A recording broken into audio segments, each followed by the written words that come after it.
Atos, capítulo 20. Nós, como os irmãos sabem bem, nós fazemos a exposição desse livro, capítulo por capítulo, aos domingos pela manhã. Domingo passado, nosso irmão Érico concluiu o capítulo 19, e nós vamos então retomar aqui capítulo 20.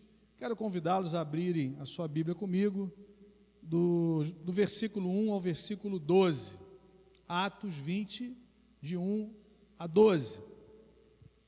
A palavra do Senhor nos diz assim: cessado o tumulto, Paulo mandou chamar os discípulos e, tendo-os confortado, despediu-se e partiu para a Macedônia.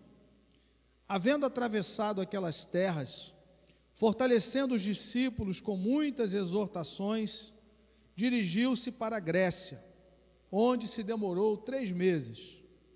Tendo havido uma conspiração por parte dos judeus contra ele, quando estava para embarcar rumo à Síria, determinou voltar pela Macedônia. Acompanharam-no até a Ásia, Sópatro de Bereia, filho de Pirro, Aristarco e Secundo de Tessalônica, Gaio de Derbe, Timóteo, bem como Tíquico e Trófimo da Ásia. Estes nos precederam, esperando-nos em Troade.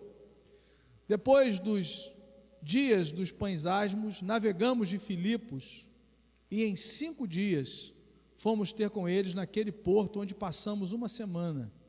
No primeiro dia da semana, estando nós reunidos com o fim de partir o pão, Paulo, que devia seguir viagem no dia imediato, exortava-os e prolongou o discurso até a meia-noite.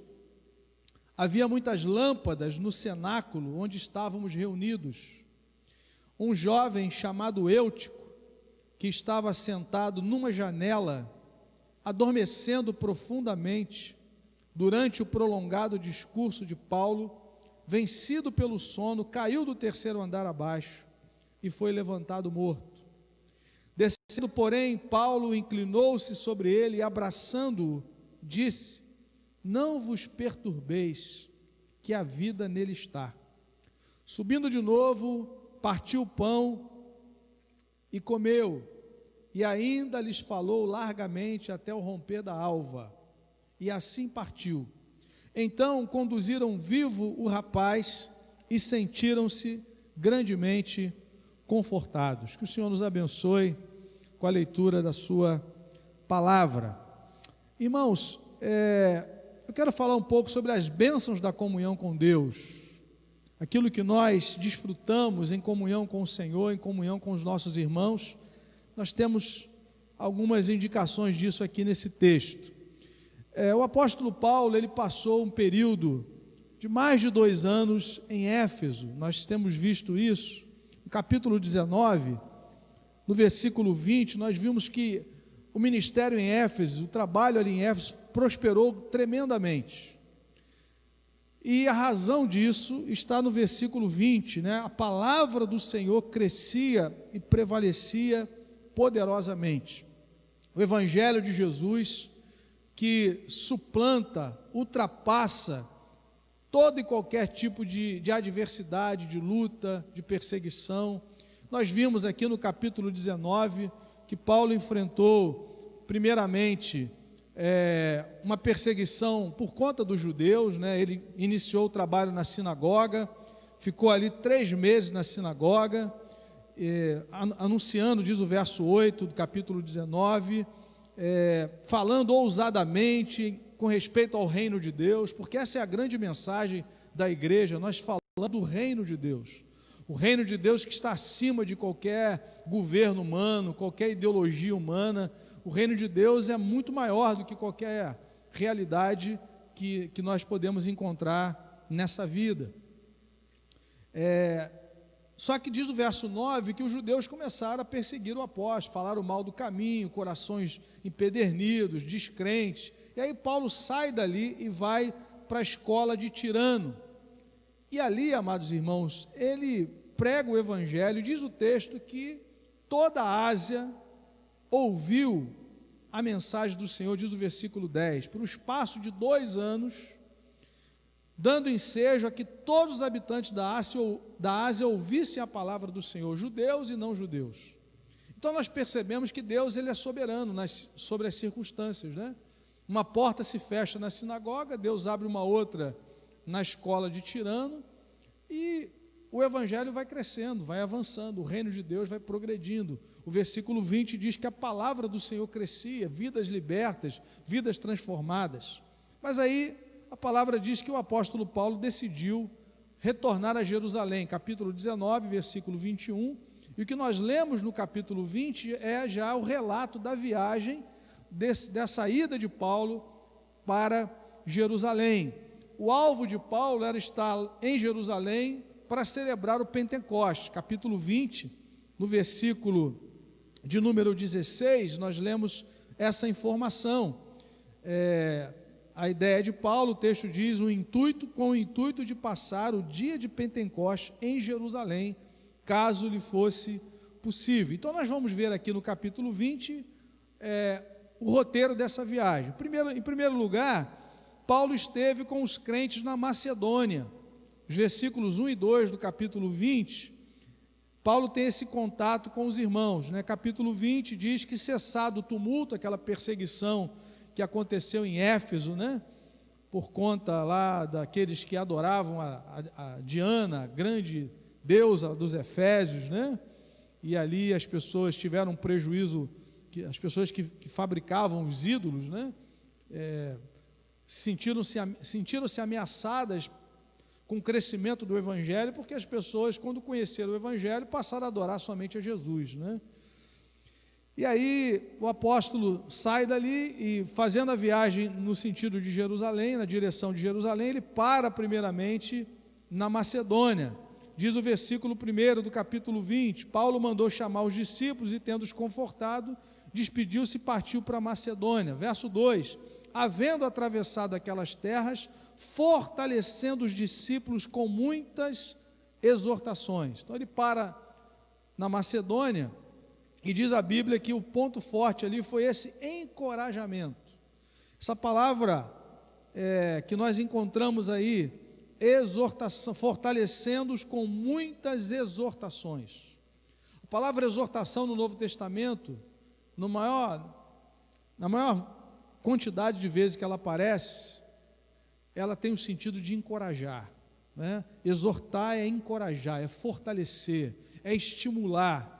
E nós percebemos isso no ministério de Paulo, mas no ministério da igreja, a igreja de Deus. Um dos aspectos importantes do ministério da palavra é o encorajamento. Aliás, existe um dom específico, né? O dom do encorajamento, a gente vê isso lá em Romanos capítulo 12, aquele que exorta, né? E nós entendemos que Paulo tinha esse dom, ele encorajava, ele estimulava os irmãos a permanecerem firmes no Evangelho, independente das circunstâncias. Depois, saindo dali, diz o texto que ele vai na direção da Grécia e permanece lá 3 meses. A palavra diz aí, final do versículo 2, dirigiu-se para a Grécia, onde se demorou 3 meses. Então a segunda parada aí é na Grécia. E depois ele chega ao porto de Troade, versículo de número 5, a palavra diz, estes nos precederam, esperando-nos em Troade. Depois dos dias dos pães asmos, navegamos de Filipos em 5 dias, fomos ter com eles naquele porto, onde passamos uma semana. Eu quero então chamar a sua atenção para o versículo de número 7, nós vamos perceber alguns princípios que faziam parte da vida do apóstolo Paulo e da sua equipe ministerial, e nós percebemos bem esses princípios no versículo 7, já no porto de Troade, com os discípulos de Jesus ali. Vejam, irmãos, inicialmente há um destaque ao dia do Senhor. No versículo 7, a palavra diz, no primeiro dia da semana. Primeiro destaque que nós fazemos, exatamente nesse dia, no primeiro dia da semana, a palavra diz que eles estavam reunidos. Então nós percebemos aqui um primeiro princípio importante, o destaque ao dia do Senhor. a igreja de Jesus, ela passou a se reunir no primeiro dia da semana. E há uma razão histórica, espiritual, muito importante, que é o fato da ressurreição de Jesus ter acontecido exatamente no primeiro dia da semana. Então os cristãos, desde a igreja primitiva, passaram a se reunir nesse dia em que nós celebramos a ressurreição do Senhor Jesus. Há inúmeros textos que nos falam sobre isso. Lucas, por exemplo, Lucas capítulo 24, Lucas é o mesmo autor do livro de Atos dos Apóstolos. Lucas capítulo 24, ele vai registrar a ressurreição no primeiro dia. No versículo 1, ele diz: mas no primeiro dia da semana, alta madrugada, foram elas ao túmulo, levando os aromas que haviam preparado, e encontraram a pedra removida do sepulcro. O sepulcro está vazio. Alguém já disse que o túmulo está vazio, mas o trono está ocupado, né? Porque o Senhor venceu a morte, Ele está sentado à direita do Todo-Poderoso, porque Ele venceu, louvado seja Deus. No verso 5, estando elas, as mulheres que foram ao túmulo, possuídas de temor, baixando os olhos para o chão, eles lhes falaram, né, os varões, os dois varões, com vestes resplandecentes do verso 4, lhe falaram e perguntaram às mulheres no verso 5, por que buscais entre os mortos ao que vive? Essa é uma boa pergunta, né? Por que buscais entre os mortos ao que vive? Ele não está aqui. Por que ele não está aqui? O texto diz, porque ele ressuscitou. Aleluia. Lembrai-vos de como vos preveniu, estando ainda na Galileia, quando disse, importa que o Filho do Homem seja entregue nas mãos de pecadores, seja crucificado e ressuscite no terceiro dia. Então, amados irmãos, no primeiro dia da semana, o Senhor venceu os grilhões da morte. Jesus deu gargalhada da morte. Onde está, ó morte, a tua vitória? Onde está, ó morte, o teu aguilhão? Jesus venceu a morte. Por isso, no verso 7, o texto diz, no primeiro dia da semana, dia de celebrarmos a ressurreição, o chamado dia do Senhor. Lá no Apocalipse, quando Jesus se revela a João, o texto diz, estando eu no dia do Senhor, achava-me em espírito na ilha de Patmos no dia do Senhor, no domingo, no primeiro dia da semana. E é interessante, irmãos, que no contexto do dia do descanso, não era somente um dia em que as atividades normais de trabalho cessavam, mas era também um dia de se buscar renovo no Senhor. Então esse é o propósito, não somente descanso físico, mas descanso na nossa alma. Descansarmos no Senhor. Jesus é o nosso descanso. Essa é a mensagem desse dia especial. Não somente as atividades físicas cessam, mas nós entendemos que há um descanso preparado para nós no Senhor. Jesus diz que nele nós encontramos descanso. E só nele nós encontramos descanso. A vida é árdua. Depois de Gênesis 3, quando nossos pais romperam com Deus, viver em algum momento da vida se tornou sofrer. Não era para ser assim, né? Não era para ser assim, mas lamentavelmente os nossos pais romperam com Deus. Mas em Jesus nós temos a reconciliação com o Pai, e em Jesus nós desfrutamos do descanso no Senhor. Jesus é o nosso sábado, Jesus é o nosso descanso. Nós não somos salvos pelo nosso esforço, nós somos salvos pelo esforço de Jesus, pela obra que Ele realizou, e nós descansamos na sua graça. Então, nós percebemos aqui no verso 7 o primeiro princípio, que é o destaque ao dia do Senhor. Em segundo lugar, nós vemos também a importância da comunhão entre os irmãos. Percebam, no primeiro dia da semana, estando nós reunidos. E quando nós nos lembramos da ressurreição de Jesus, e quando Jesus aparece aos discípulos, lá em João capítulo 20, a Bíblia diz que eles estavam reunidos. A manifestação do Cristo ressurreto se dá no meio do ambiente da comunhão. A presença de Deus no meio da comunhão. Aliás, a palavra comunhão significa isso, participar da mesma graça. Nós participamos da mesma graça, nós participamos da mesma presença do Cristo que venceu a morte. Então a comunhão é algo muito importante para nós. E nós vemos aqui o apóstolo Paulo com a sua equipe ministerial, no primeiro dia da semana, eles estão reunidos com os irmãos, para a comunhão, para a ministração da palavra, para orarem juntos, e há um outro objetivo que nós já vamos falar, que é o objetivo principal, é a indicação aqui nesse texto. Hoje, nós ainda estamos distantes fisicamente, por conta dessa circunstância que nos sobreveio, mas nós não deixamos de ser a família de Deus.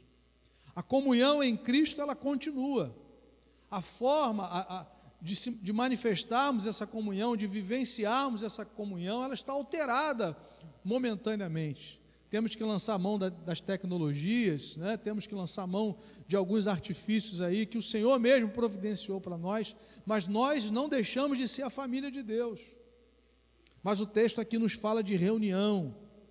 O texto diz, estando nós reunidos, em circunstâncias normais estaríamos reunidos aqui, e voltaremos com a graça de Deus, num tempo que o Senhor já preparou também, para estarmos reunidos, porque faz parte da nossa vivência cristã. Embora, eu repito isso muitas vezes, a nossa conversão, ela seja individual, pessoal, mas a vivência da fé, ela é comunitária. Por isso nós encontramos vários uns aos outros no Novo Testamento, os mandamentos da mutualidade, que são muito importantes para nós, são muito caros para nós. Orai uns pelos outros, amai-vos uns aos outros, encorajai-vos mutuamente.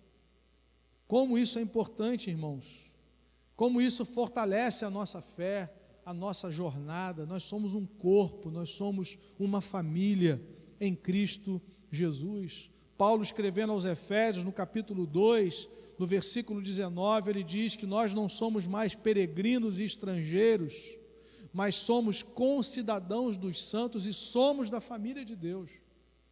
Pertencemos à família de Deus. Quando fomos alcançados por Jesus, trazidos do império das trevas para o reino da luz, Ele nos inseriu no corpo, nós fomos batizados no Espírito Santo, nos tornamos membros do corpo de Cristo e membros da família de Deus.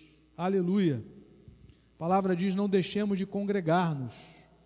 A importância da comunhão, a importância de vivermos a fé com a nossa família cristã. Há um terceiro princípio importante que nós encontramos no texto, além do destaque ao dia do Senhor e também a importância da comunhão. O texto nos diz que aqui há o apreço pelo partir do pão. Diz o versículo 7, no primeiro dia da semana, estando nós reunidos, com que objetivo? O texto diz, com o fim de partir o pão. Aleluia! Com o fim de partir o pão. O objetivo principal dessa celebração, desse encontro, dessa reunião, era recordar o sacrifício de Jesus. E uma das realidades que também nos são muito caras e que temos sentido muita falta é partirmos o pão juntos, em comunhão. Percebam, irmãos, que quando a Escritura fala da ceia, ela fala de reunião dos santos. Ela fala desse ajuntamento. Quando vos reunis, Paulo diz aos Coríntios, e aqui o texto diz que eles se reuniram com o fim de partir o pão. Talvez alguns perguntam, mas a nossa igreja ficou esse tempo todo sem cear, né? Irmãos, a ceia do Senhor é uma experiência comunitária. E E nós ansiamos pelo dia, e eu creio que esse dia se aproxima, em que nós vamos voltar a fazer isso comunitariamente. E é bom que a gente sinta essa necessidade, essa saudade, como se fosse aqueles judeus lá no exílio. A espiritualidade do exílio, ela nos faz refletir naquilo que é importante e essencial na nossa vida. Nós poderíamos colocar aqui à mesa, e nós, 3 ou 4 ou 5 irmãos aqui tomarmos, e os irmãos em casa. Mas imagine, por exemplo, numa família onde só um é cristão, né? Você tem 2, 3 pessoas aí que iam ficar olhando você tomar o pão, e aí nós traríamos divisão ao invés de trazer saúde para a sua família. Então nós estamos aguardando esse tempo para vivermos o que está aqui no versículo 7. Não deixamos de ser crente por isso, não estamos infringindo o mandamento, porque não há na Escritura um estabelecimento da periodicidade da celebração da ceia. No nosso caso, igreja local, aqui nós celebramos uma vez por mês. Há igrejas que fazem isso toda semana, há umas que fazem uma vez por ano. O importante é que nós celebremos, o importante é que nós estejamos nos lembrando do sacrifício do Senhor.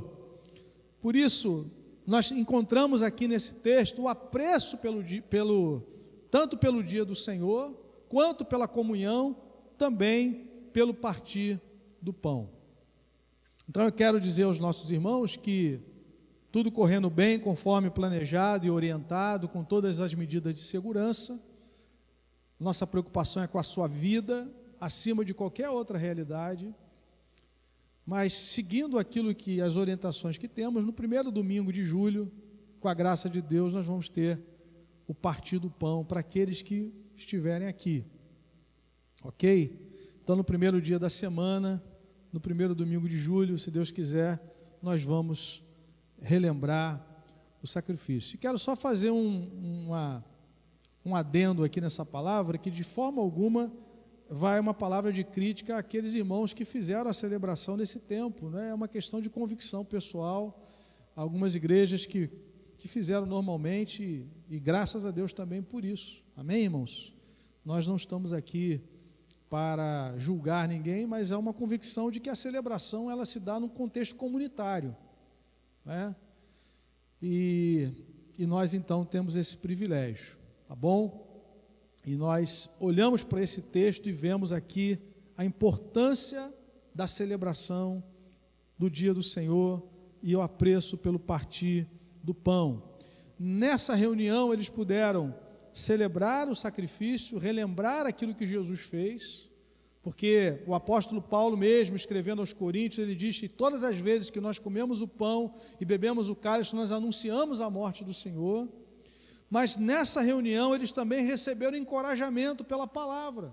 Percebam no final do versículo 7, estando nós reunidos com o fim de partir o pão, Paulo, que devia seguir viagem no dia imediato, exortava-os a oportunidade. Então vejam os elementos que fazem parte de um culto da igreja primitiva: a palavra, as orações, o louvor, o partir do pão, o encorajamento na Escritura. E é interessante, Paulo ia viajar no dia seguinte, né? Ele ia viajar no dia imediato, diz o verso 7, mas ainda assim, ele estava exortando os irmãos e estava tão motivado, né, que o discurso se prolongou até a meia-noite, diz o versículo 7. Tamanho desejo de Paulo de encorajar aqueles irmãos, de fortalecê-los na palavra. E aí diz a Bíblia que um jovem chamado Eutico estava sentado numa janela. Quero mandar um abraço à nossa juventude aí, né? O jovem tem essa questão da inovação, né? Todos estão sentados no banco, ele vai sentar logo à janela. Isso é uma questão da juventude. E aí, irmãos, a situação foi complicada, porque Paulo prolongou o discurso e o jovem adormeceu, né? E diz o texto que ele caiu, vencido pelo sono. A gente tem feito algumas reuniões aí com alguns irmãos pelos aplicativos, né? vez em quando a gente pega um dando um cochilozinho, né? Mas está em casa, está sentado na frente do computador, do telefone, não é nada tão grave. Agora, esse aqui foi complicado, né?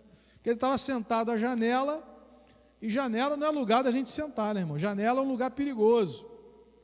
Janela, na Bíblia, é um lugar perigoso. Por exemplo, foi da janela que Mical desprezou Davi no coração, né? Olha, lá vem o rei saltando, pulando na presença do Senhor, não tem compostura nenhuma. Davi falou assim: olha, diante do meu Deus eu vou continuar me humilhando, né? Da janela foi que Daniel foi observado, né? Janelas abertas, ele orando na direção de Jerusalém, e ele então, as pessoas perceberam que ele não se preocupou com o decreto. Aqui há uma orientação muito importante para a nossa vida, né? Quando vem a dificuldade, não é o momento de nós nos prepararmos quando a dificuldade chega.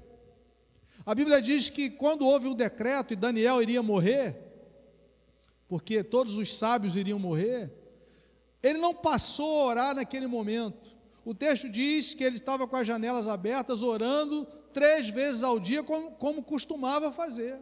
Daniel, capítulo 6, se você quiser conferir comigo, Daniel, capítulo de número 6,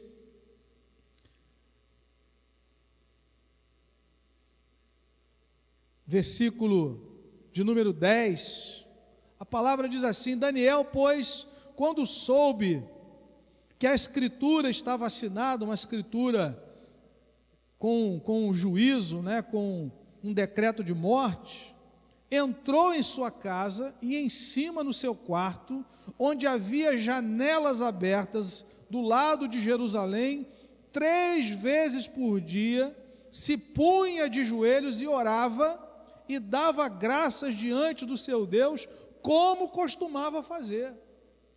Ele não passou a orar por causa do decreto. Nós não passamos a ser crente e orar mais por causa da Covid-19. Nós já somos crentes em Jesus. Nós já temos vida com Deus, né? Então Daniel, ele ora e olha de janelas abertas, sem medo de ser visto por ninguém. A sua vida está aí, a sua comunhão com Deus é exposta. Janela é esse lugar, né? É o lugar de reprovação de Mical, é o lugar da confirmação da comunhão, mas é o lugar que você pode cair também. Cuidado com a janela, né? Porque o perigo da janela é você ficar distraído. E tem muito crente distraído, né? Que não tem o discernimento daquilo que Deus está fazendo no seu tempo. Então nós precisamos estar atentos a isso. E aí a palavra nos diz que o discurso avançou e Eutico, a palavra fala o nome dele, caiu, e a palavra diz no versículo de número 9 que ele caiu do 3º andar abaixo e foi levantado morto. Imagine, irmãos, que situação terrível, né? Os irmãos ali reunidos para celebrar ao Senhor, reunidos para partir o pão, reunidos para agradecerem a Deus pela ressurreição, reunidos para receberem encorajamento, e a morte. Eu fico pensando, será que no meio das nossas reuniões não há pessoas mortas também? Não há pessoas que precisam de um encontro real com o Senhor?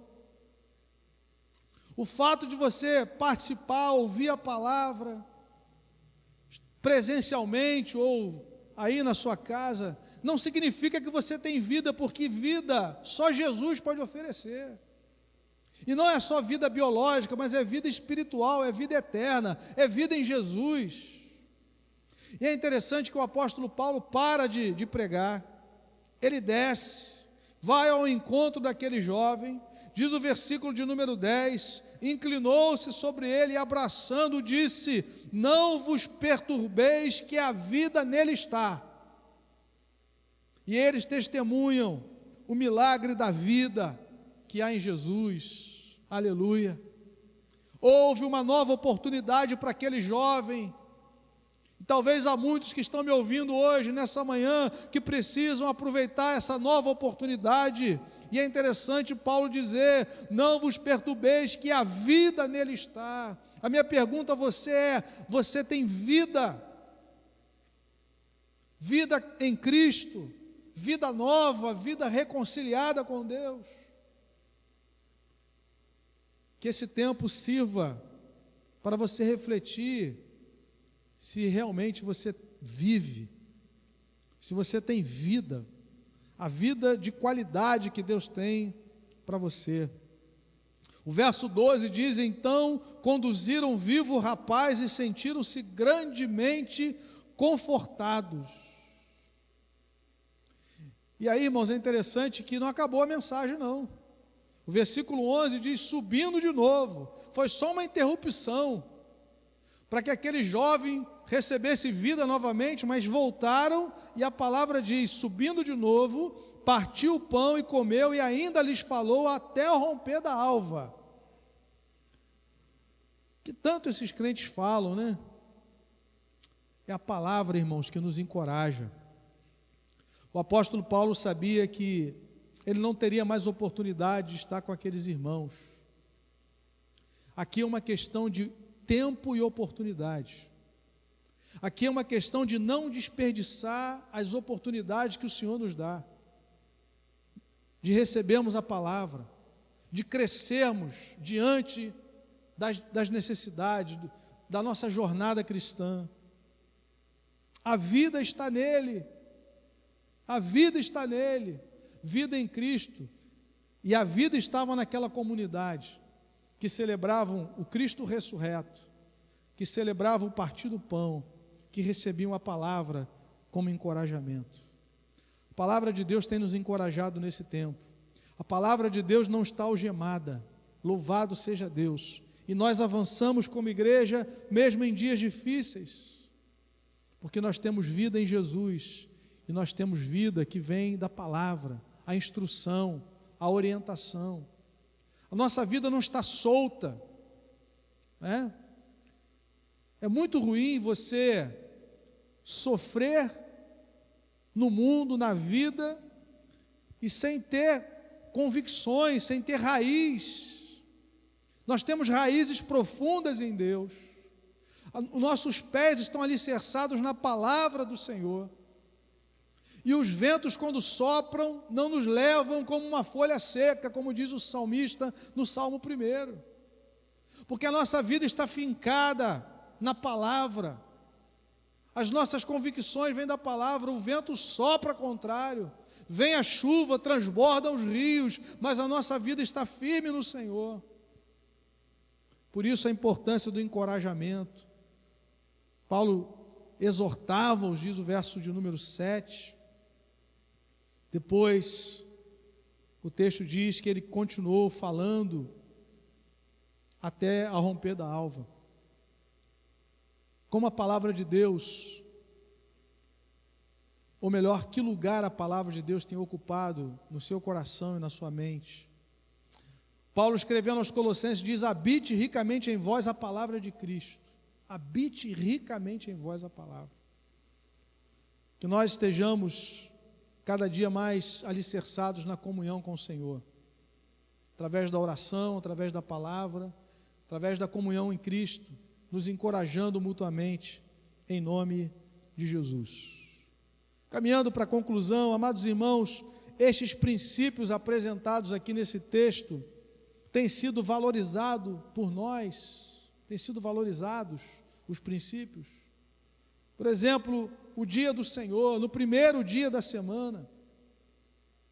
Eu sei que nesse momento a maior parte da comunidade cristã não está podendo se reunir, mas vamos refletir sobre isso. E quando nós tivermos oportunidade, nós vamos valorizar a comunhão, o encontro comunitário do primeiro dia da semana.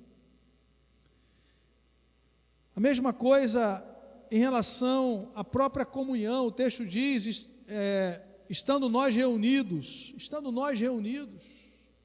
as nossas reuniões, irmãos, elas são absolutamente importantes, porque nós crescemos na comunhão. Hoje o nosso irmão veio aqui agradecer pela vida. Nas nossas reuniões nós oramos por aqueles que estão abatidos, que precisam de encorajamento, oramos pela causa de Deus, pela obra missionária, recebemos a palavra, somos instruídos, as crianças recebem alimento, a juventude, os nossos anciãos compartilham as suas experiências, nós somos enriquecidos no ambiente da comunhão, das nossas reuniões cristãs. Nós precisamos refletir sobre isso, e quando nós tivermos a oportunidade de nos reunirmos no primeiro dia da semana, de partirmos o pão, nós vamos aproveitar, de recebermos encorajamento, ou nós só estamos ansiosos agora porque nós não podemos? Vamos pensar nisso. Em relação ao culto doméstico, é a mesma coisa. Não, só vou fazer o culto doméstico enquanto durar a pandemia, depois que chegar a vacina, eu não oro mais em casa. Não faz sentido isso. Faz parte da nossa vida, da nossa caminhada.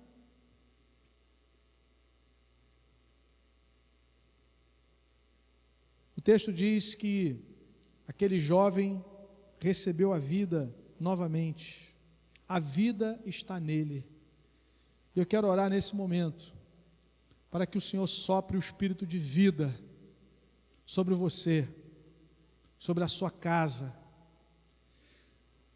Há pessoas que nessa hora precisam reviver, renascer, em nome de Jesus. E somente o Senhor pode nos dar isso. Que o Senhor sopre o espírito de vida sobre a nossa comunidade cristã. Que nós sejamos uma igreja cheia de vida e de vigor espiritual. Uma igreja avivada em nome de Jesus. Uma igreja apaixonada pelo reino de Deus, por levar o Evangelho, compartilhar o Evangelho, com o nosso estilo de vida, onde quer que estejamos, aonde o Senhor nos enviar, no dia a dia, no trabalho, na escola, na universidade, no meio da vizinhança, na comunidade, onde o Senhor nos colocou, que haja vida de Deus. Paulo, escrevendo aos Romanos, diz que nós fomos sepultados com Cristo pela morte no batismo, fomos ressuscitados para uma nova vida em Jesus, e ele diz no verso 4 de Romanos 6, para que andemos nós em novidade de vida, assim como Eutico pôde renascer, reviver. Que o Senhor sopre o espírito de vida nesse dia, abrindo o nosso entendimento, abrindo o nosso coração, enchendo a nossa alma de alegria, a alegria do Senhor, renovando a nossa mente, fortalecendo-nos na fé, fazendo-nos sonhar novamente os sonhos para o reino de Deus. Se vivemos, para o Senhor vivemos. Se morremos, para o Senhor morremos. Quer vivamos ou morramos, somos do Senhor. Enquanto estamos aqui, vamos viver para o Senhor, para os projetos do reino de Deus, para a glória do nome de Jesus. Que o Senhor nos abençoe. Nós vamos orar nesse momento. Vamos agradecer a Deus, porque no primeiro dia da semana o Senhor Jesus venceu a morte. Por isso faz sentido as nossas reuniões. Não faria nenhum sentido uma reunião de uma comunidade cristã se a cruz ainda estivesse ocupada, se o túmulo ainda estivesse ocupado. Nós estaríamos celebrando um Cristo morto. Um Cristo morto não transforma a vida de ninguém, não muda uma família, não muda uma sociedade. Mas, amados irmãos, o Senhor Jesus venceu os grilhões da morte, Ele vive para sempre. Ele disse: estive morto, mas eis que vivo pelos séculos dos séculos, e tenho nas mãos as chaves da morte e do inferno. Por isso Eutico pode ser levantado da morte, porque Jesus venceu a morte. Eu quero orar por você que está aí em casa, que precisa da vida de Deus, do perdão que somente Jesus oferece. Abra o seu coração. Se você ainda não entregou a sua vida a Jesus, aproveite hoje, esse domingo, e diga: Senhor Jesus, eu creio que o Senhor morreu em meu lugar, Eu creio que o Senhor ressuscitou ao terceiro dia, me garantindo vida eterna, me garantindo a futura ressurreição.